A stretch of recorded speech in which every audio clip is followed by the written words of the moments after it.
The Square Ball Podcast. Hello, welcome to our new show, not football related, where we're going to talk about a different thing every month. The show is a collaboration between the Square Ball and Andy's Man Club. Andy's Man Club slogan is, "It's okay to talk," hence the name of the show. This time we're talking about money. It's okay to talk about money. Andy's Man Club, if you don't know, is a men's suicide prevention charity offering free to attend peer-to-peer support groups across the UK and online, as well as Michael being here from the Square Ball. Ollie's here from Andy's Man Club. What is the point of Andy's Man Club then, Ollie, very briefly, if you can just explain what it is you do? So we provide talking groups for men up and down the UK. We've currently got just short of 120 groups, but it's just a safe place for guys to come and talk about anything that might be bothering them, any feelings, emotions, problems that they've got that they might not want to talk about at home, at work, with the friends, or in those other social circles. Just a safe, non-judgmental environment to bring guys together to hopefully prevent them from getting to that crisis point in the first place. Your groups meet every Monday, apart from bank holidays, 7 o'clock, places across the country. Details, andysmanclub.co.uk. Yeah, go back as well. We started before Christmas. We spoke about Christmas on the first show that we did. So if you're not feeling particularly festive, which you might not be in January, you can go back and listen to that, where we just dug into some of the issues and had a bit of a laugh, I think, about, Michael, your experience of a Peruvian Christmas. It was nice, the pig in a bath, the scary dad and all that, but that was good. So through this series of shows, we are just going to talk about sort of day-to-day issues and look at some of the stuff that comes up, some of the stuff maybe that appears in the groups as well, Ollie, and his Man Club, just have a chat about them, share some stories, hopefully have a bit of a laugh. January, financial pressures. We're around that time of year now where people are feeling really, really skint, back end of January. And Blue Monday is the thing you wanted to address, isn't it, right from the off? So we'll lead off on that. Because we've just had Blue Monday, which, if you don't know what it is, well, what is it? It's a fallacy, is what it is. Well, the idea, it was a professor, wasn't it, who came up with it for a holiday company to try and flog holidays, basically saying this is the time of the year, the day of the year when you are saddest overall, you're most depressed. But it was with the means to try and sell holidays, so to cheer you up. Yeah, basically, it was to get people to part with the money. And I don't personally like the idea that this is the worst day of the year. This is the day that you're going to be sad. So we're going to tell you that you're going to be sad on this day. Well, it might not be for everybody, quite simply, you know. Well, yeah, 2023 was the 16th of January, so fairly recently. Did you feel particularly miserable? Seemed all right. Yeah? I thought. You managed to get through it? Yeah, reading through Jesse's press conference stuff, that's always a bit tough. That was the day we were reading over him saying it was our best performance and all that, wasn't it? So. Yeah. But other than that, let's try and steer away from the football. Other than Leeds United, it was fine. We don't want to drag everything down to Leeds United levels. So we're talking about money because I say a lot of people feeling the pinch in January. What's your relationship like with money? Because I'm kind of fascinated by this, because we joke about you being like the Pontefract's tightest man, Michael. But we've spoken quite a lot off air about money and our relationship to it, haven't we, as well? Because I think yours and mine are vastly different. You stress me out with your way of dealing with money and your descriptions of past spending habits. It's funny, I went to Temple Newton with the kids at the weekend, and we drove past a pub that we met in a few years ago now when we were first getting Square Ball set up, and it was the place where you first detailed your various levels of debt. And I remember just leaving that place and thinking, Jesus Christ. You're more stressed about it than I did. I instantly set about trying to find solutions for it. I was like, well, this can't go on. Yeah. You need to sort this out. But it was just an amount that you kind of built up and you were just paying it. But you're paying so much, it panicked me. It was keeping me awake at night, was your debt situation at the time. So we were paying over $1,500 every month on just servicing debt, and probably about a third of it was paying it down, but most of it was just a standstill on credit cards. We just got into that spiral because I've been self-employed. You know, obviously I spent years as a DJ and then did the radio as well. But to do my job in Newcastle, the radio was so expensive that I was chucking like £600 or £700 a month on initially car hire, which went on credit cards just to be able to get there. Then bought another cheap car and sort of ran it. And I was doing £700 or something like that a month on fuel. So I was actually, although I was earning quite well, a lot of it was already going out, and then car maintenance was like through the roof and all the rest of it. But that was on top of, as a DJ, you know, like I'm in my 40s now, and I quit DJing. I thought I need to stop before I'm 40 because it's sad being a 40-year-old man in a nightclub. You don't need to do that anymore. So I packed it in. But over those years, you know, as the work sort of diminishes as you get older into your 30s and your 40s, because you can't do student nights anymore, can you, midweek? And obviously with changes in the sort of general financial landscape, students have got less money to go out with. So the work all just gradually dropped off, but the debt had sort of accumulated to the point where we'd never paid it down in time. And it became such a burden that we couldn't afford to pay it off, if that made sense. I'll get to the debt management plan, which we're doing, and we're still midway through now. But yeah, it's interesting talking to you about it because it really, really stressed you out. I think my stress built up from it over a number of years, which contributed to, as I spoke on the show last month about getting involved in therapy as well. And it was part of the reason why my stress levels were so high, because I got booted from the radio when everything got networked. And suddenly I was staring down the barrel of having no job and needing to pay quite a lot of money back to banks and various, loan companies or whatever. Yeah, the contrast with me is that I've just been dead sensible. I think your lifestyle went to a point that you sort of maintained beyond when you could. I think I always just kept mine to such a crap level. I know when I was applying for a mortgage, they go through like affordability stuff with you on the phone, and the woman couldn't believe how little I was spending on stuff. This can't be right, because they go through. They're like, "How much are you spending on like what's your one Sky?" And I was like, "Oh, I don't have it." "How much is your mobile phone?" Like, tenner. How much you spending on a gym? Don't have one. She was like, "What? Well, do you spend money on anything else?" And I was like, "Well, yeah, like go on holiday and stuff, but I don't have any kind of ongoing stuff." She's like, "Have you got a car on finance?" Like, nah. Any other loans? No. Any credit cards? No. She's just like, well, okay, I suppose there's nothing really you could cut out because they go through the affordability saying like, you can afford this now, but what if X, Y, and Z, don't they? If you cut back your lifestyle. Like, what could you cut back on? I was like, well, not a lot really, I don't suppose. If I could go on like no holidays and stuff, but that'd be all right. Do you feel like you missed out at all? Not really. Do you think they sort of driven by some sort of fear of debt, of overspending? I think, and it's completely unfounded as well, because I've never been in debt. My parents were never in debt. It's not like I've got horrible childhood stories of like bailiffs at the door, and that's where panic is driven from. I don't know. I just think I've always been worried about it, and I don't like the idea of owing people like anything, to the extent there is if someone's lent me a tenner, I'll be very quickly trying to give them it back. I don't tend to like stuff drifting on like that, and I'll be I don't know. I think I like other people to be cautious with money as well. In a weird way, I'm always like, you should want this back because it's yours. and I get the same way around birthdays and Christmas as well. If people are trying to buy stuff, because I'm like, age I am. I've got my own money. If I want something, I'll just buy it myself. Like, I don't feel the need to. You'll buy the right thing as well. I'll buy the right thing, exactly. Because if someone's trying to buy me something, I'm like, no, I don't.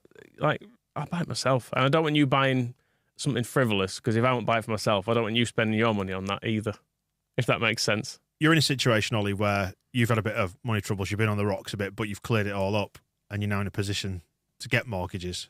Yeah.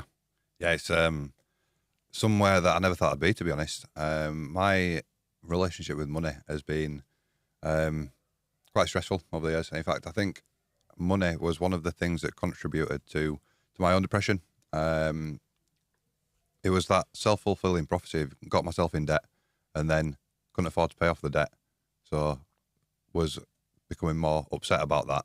And the more upset I got about it, the sort of less I really gave a shit about it, and just carried on spending more. And one of the ways that I tried to deal with my depression was to buy things to make myself feel better, which obviously when you're in debt isn't really a great thing to do in hindsight, but it seemed like a brilliant idea at the time.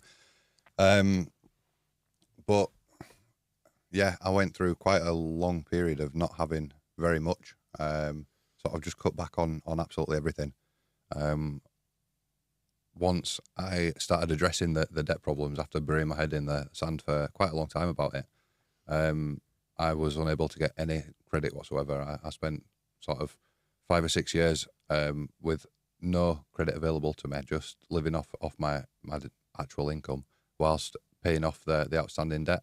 And then from there, it was another couple of years of rebuilding that credit rating, which was absolutely through the floor, to a point where I could actually start to get a decent amount of credit again. And now, like I say, I'm in the position where I'm currently trying to buy my first home. We've had a mortgage approved, and it's a position I never thought I'd get to. I genuinely never thought I did. when I was in debt, we chatted about this a little bit earlier, but you feel like you're never going to get out of that cycle. I felt like I was never going to be able to buy a house, never going to be able to buy a car, never going to be able to afford the things that I really wanted in life because I had this black mark against my name. So to be able to work through that and get to a position that I wanted to be is really rewarding, I guess. It's something to be huge proud sense of achievement. Yeah, massive, absolutely massive. And, it's something that I really want to share with other people because when you are trapped in it, you do feel like it'll go on forever. Do you remember what it felt like to have no control over your finances? Yeah. There were other factors as well, but ultimately I wanted to kill myself. I did not want to be here anymore. It was some pressure that was far too much for me to take as a man. I wasn't speaking to anybody about it. It was just something that I dealt with as far as I could and as much as I could by myself. And it got to a point where it was no longer manageable. So I just started ignoring the letters, stopped paying the bills, and obviously made it a hell of a lot worse for myself in the long run. But there was an underlying sense of dread, and it was constant for maybe 4 or 5 years before I actually started addressing the problem. I can relate to all this, yes. It just never went away. And as I said, those are the points where I was at my lowest, where I couldn't see a way out of it, and I genuinely didn't want to be here anymore. And it was only when I started addressing those issues that I could then start addressing my mental health as well, because the two do go hand in hand. And the more I worried about it, the worse I felt, and the less willing I had to do anything about it. It did actually get to a point where I thought, well, I'm not going to be here next year, so there's no point in So it doesn't trying matter. to curb any of it. I might as well just do what I need to do for the time being. And it's a bleak place to be. It really, really is. And looking back now, I'm glad that I did manage to get things sorted out. Was there a thing or a moment that tipped you over into addressing it? Because that's the hardest thing, isn't it? It's like with so many of these things, is confronting the issue itself rather than running away from it. And it goes back to difficulties around Christmas and families that we spoke about like last month. It's the same with this, isn't it? Is getting a grip of that sense of control, and that comes back as soon as you deal with it head on.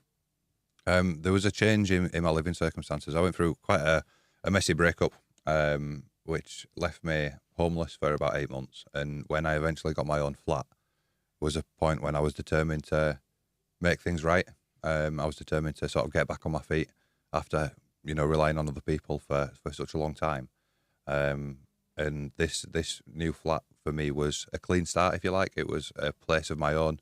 I didn't have to worry about whoever else was living there, or having to agree on anything, or argue over things. It was my space that I could do whatever I wanted in. And ultimately, that was the turning point for me. I knew that I didn't want to live in this council flat for forever, so I needed to sort of pull things together a little bit and manage things and address these things head on. And coincidentally, it was about the same time that I started attending Andy's Man Club when I was in that flat.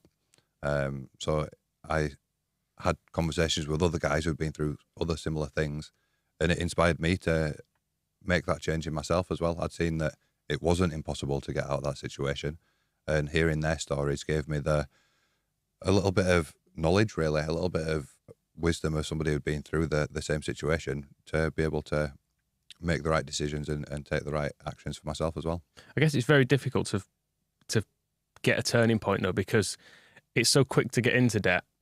But when you look at maybe what you've built up and the road ahead of it is very long. I mean, how many years did you say from that point to getting a mortgage?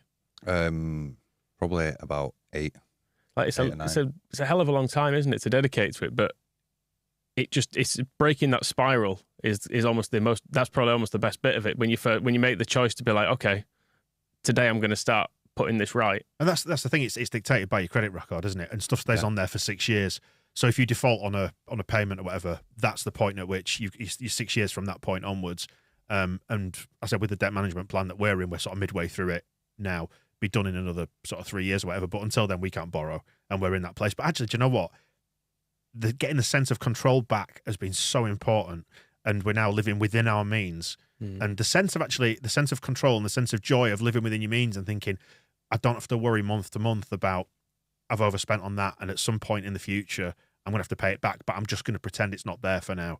It's so huge, is that flipping over into that mental space, I think. There's such a relief that comes with it in there, with actually knowing that you don't have to hide from it anymore, that you don't have to sort of shelter away from it. Once I started tackling those problems, once I made that initial phone call to a debt management company, it was like a massive weight had been lifted off my shoulders, because it was something that I'd been putting off for years and years and years. Same. Worrying about for, every waking minute, struggling to get to sleep at night over it. And then as soon as I did, I thought, why the hell didn't I do that sooner? Why didn't I do that sooner? Yeah, I went through Step Change. You were based in Leeds, actually, and they are brilliant. They're a charity, so they don't take any money from doing the stuff that they do. And God, it's so simple to do.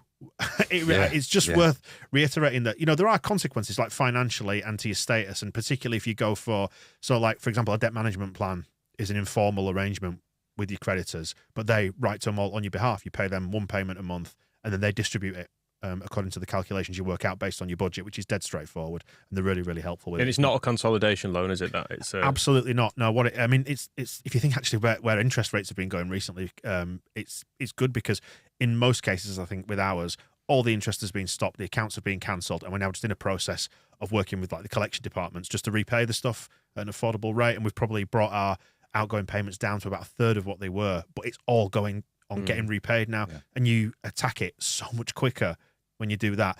Like IVA as well, an involuntary, I can't remember the exact wording of it, I should have written this down before we started recording, but the involuntary agreement, have a look for me, will you, while I'm talking about this. An IVA is more serious, and it's sort of a halfway house between a debt management plan and like bankruptcy. It's a formal legal agreement, as is bankruptcy as well.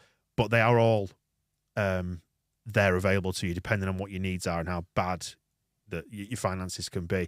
But they will advise, like Step Change will advise you on what the right route is out of this. It's an individual voluntary arrangement. That's the one. An IVA. Yeah, but that's a legal agreement, whereas like a debt management plan is an informal agreement with your creditors. So, but this is all explained to you. I mean, I'm not an expert in this by any stretch of the imagination.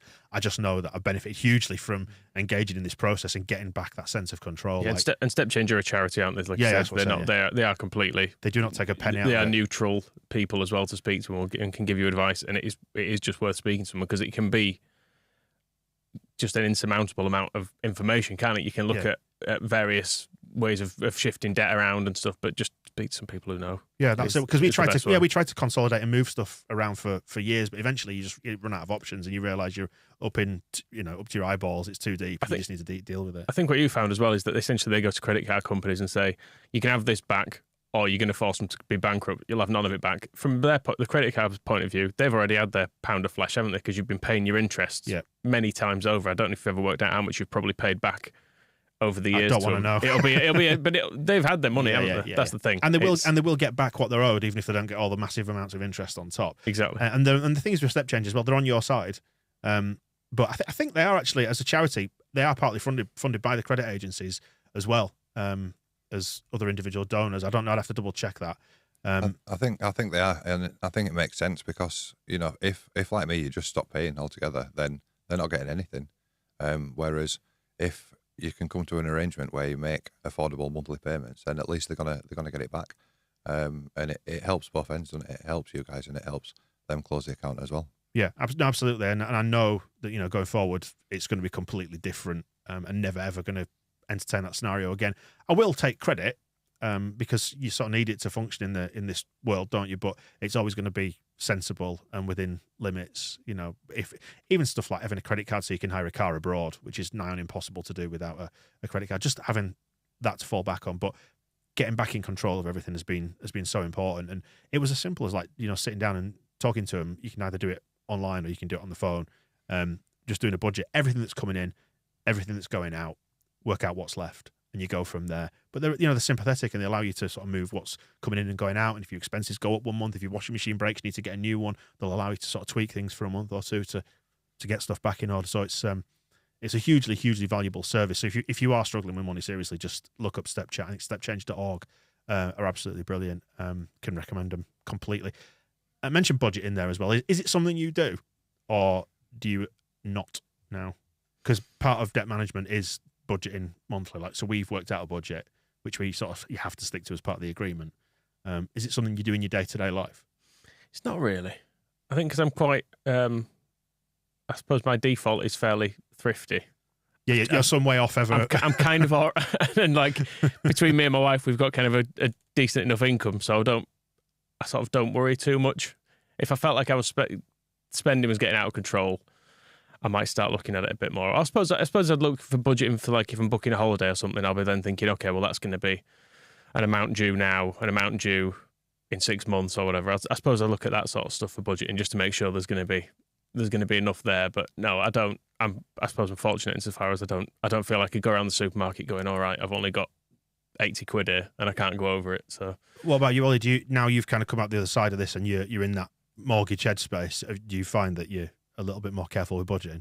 A little bit. I budget very loosely. I know roughly. I've got 2 bank accounts, and I've got one that the bills come out of, and one which I spend money out of. My wage gets paid into the one that I spend money out of, and I just transfer enough to cover the bills for that month, and then whatever's left is gone within a week. Yeah, in fairness, that's the arrangement I have as well. With an amount of what I earn goes into a joint account, and all the bills and stuff come out of that, and shopping and stuff comes out of that, and there's enough in there that it covers it. I tell you, it's a mad exercise to do. Even if you're not fully budgeting, is to sit down and work out what you're spending at a supermarket every month.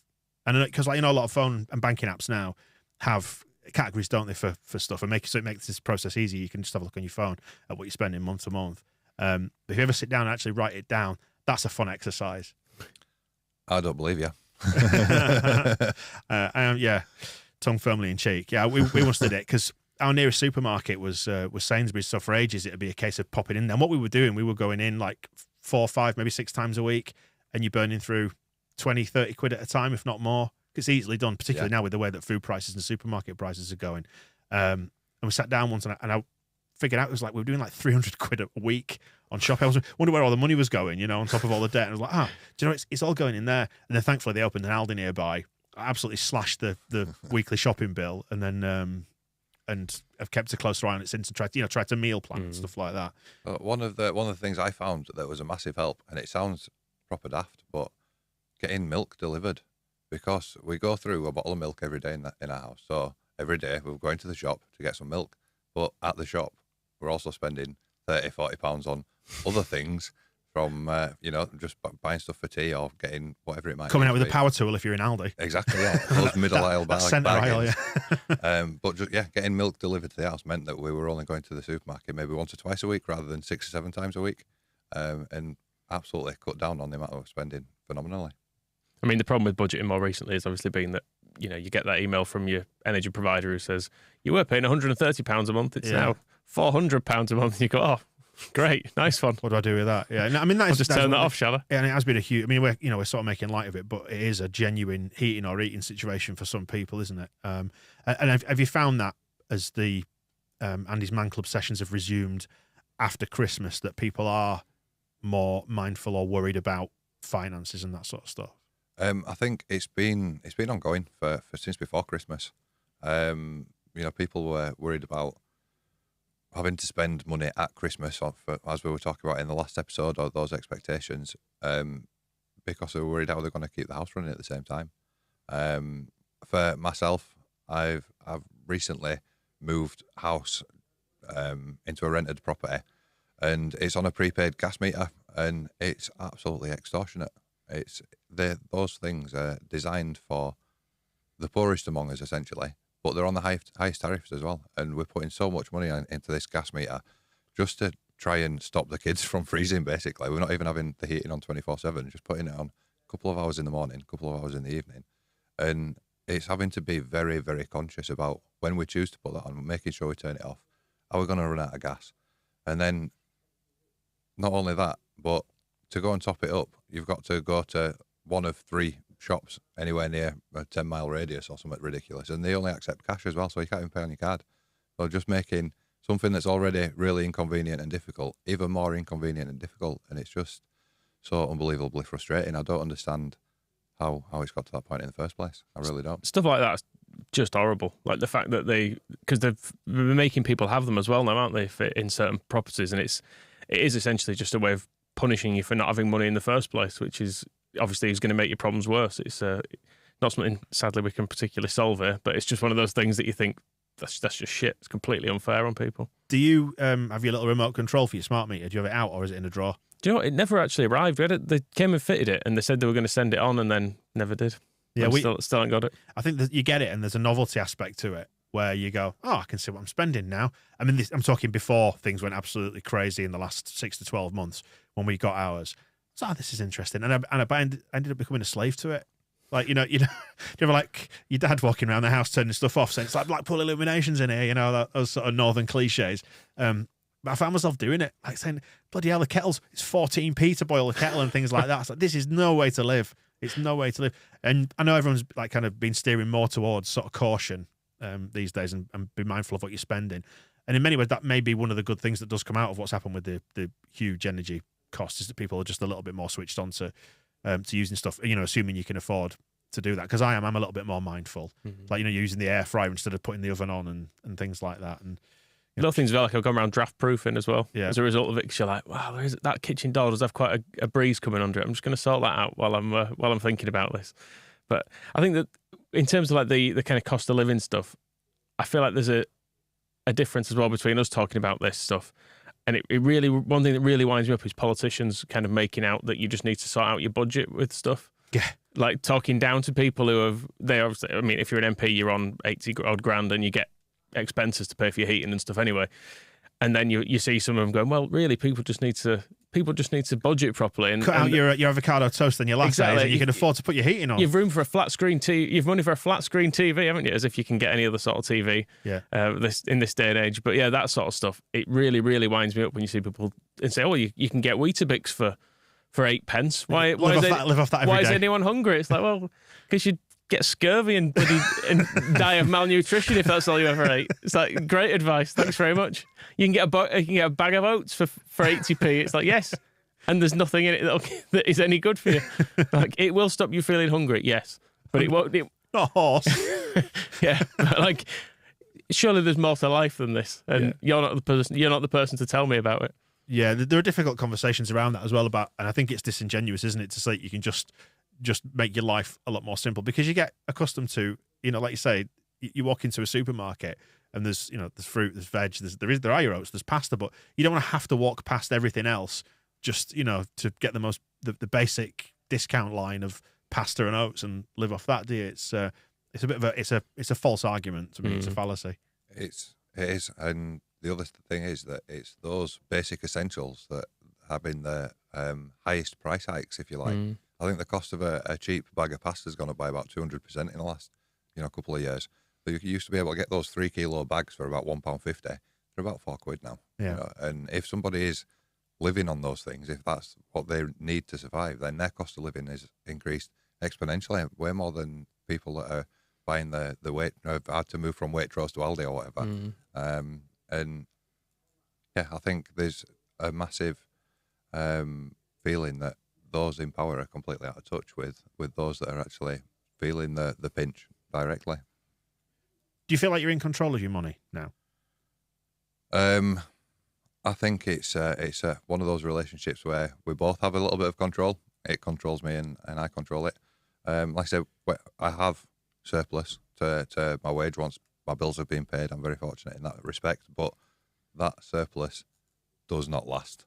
With kids. No, well, no, not with kids, not with, everything else that goes with it. I like to get out and about. I need to escape the kids sometimes as well, So be able to facilitate any sort of lifestyle, you need a little bit of surplus cash, don't you? Really, and it tends to be that I have to plan very carefully when I'm going out, when I'm doing these things with the kids, whether it's going away for the weekend with the lads or whether it's taking the kids to football training. I've got to make sure that those things are all put to one side before I start splashing out on a new set of headphones or whatever it might be.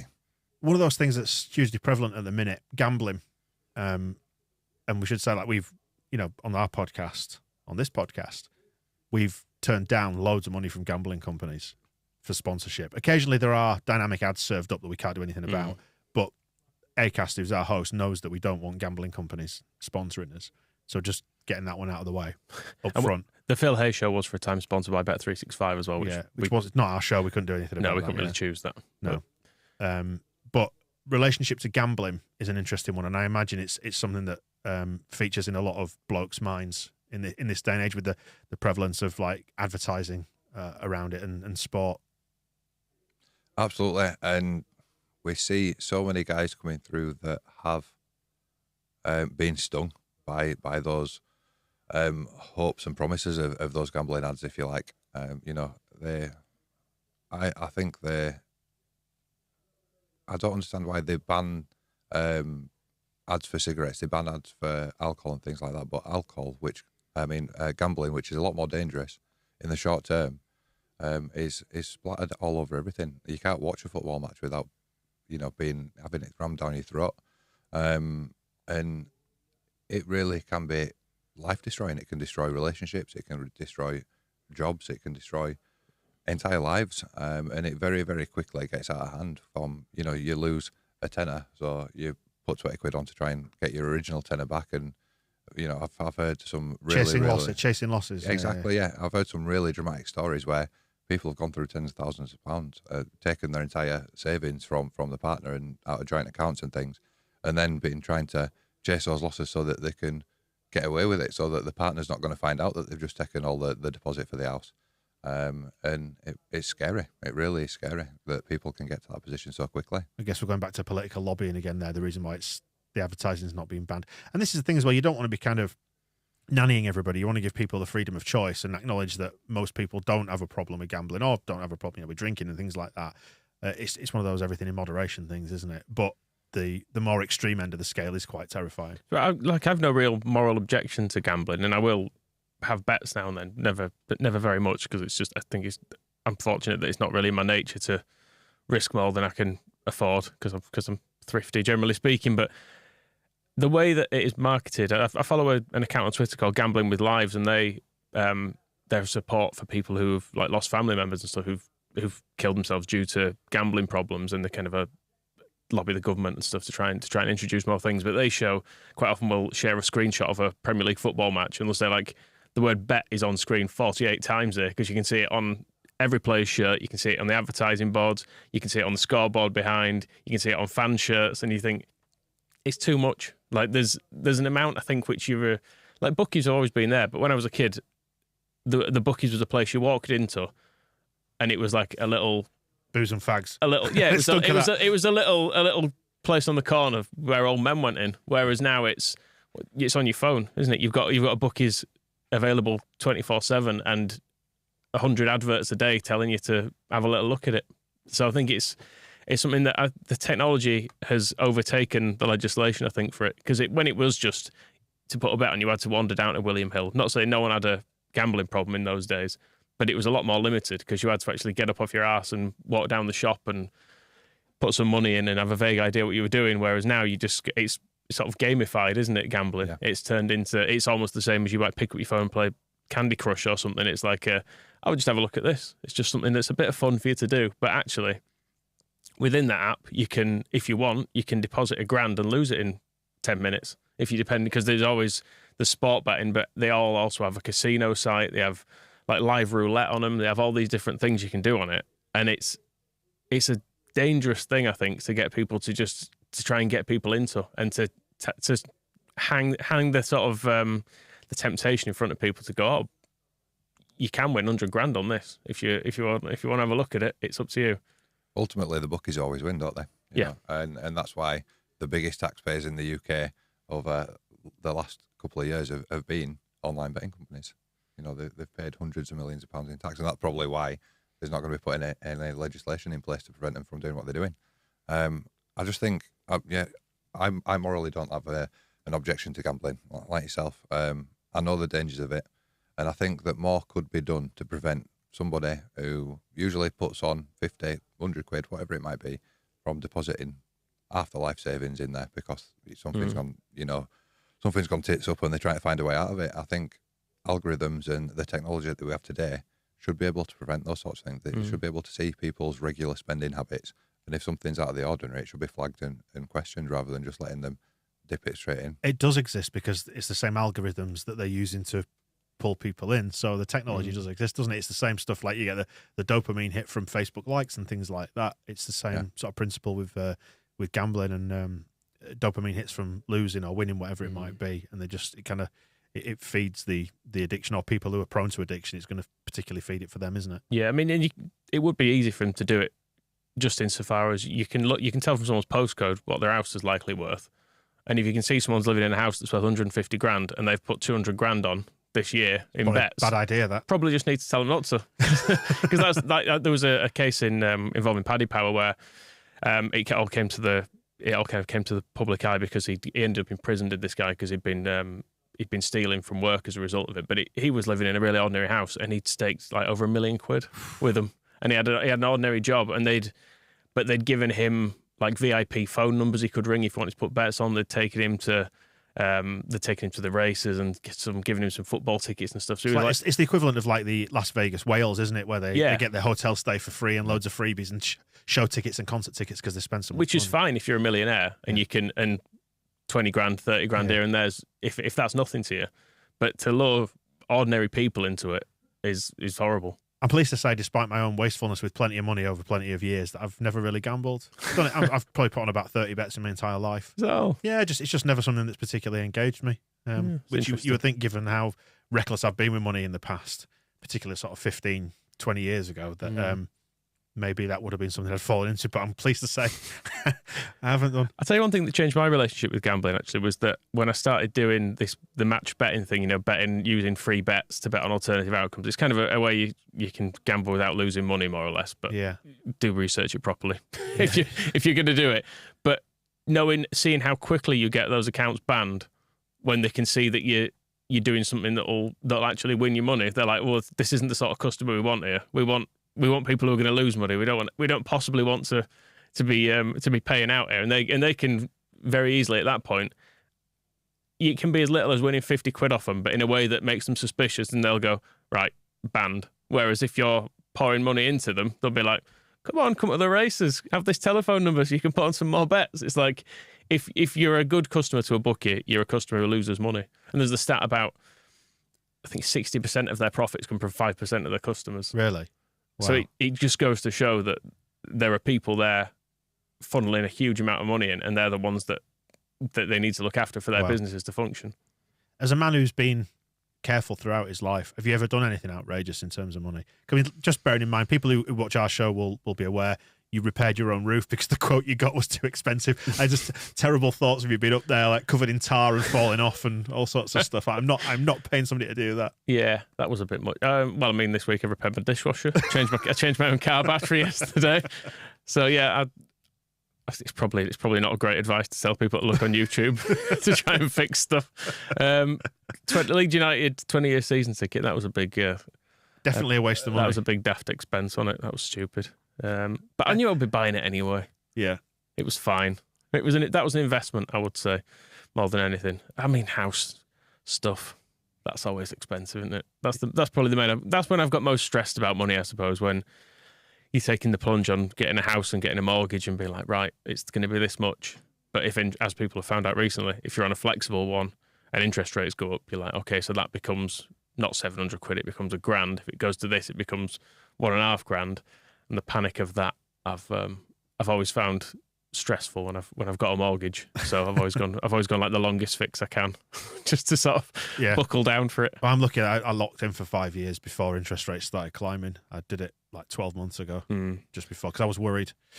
Like you've rubbed off on me. You see, I've been listening to you all this time. We've been working together. Have you ever done anything like frivolous? Is there anything you look back on and thought, what a waste of money that was? Why did I do that, or why did I buy that?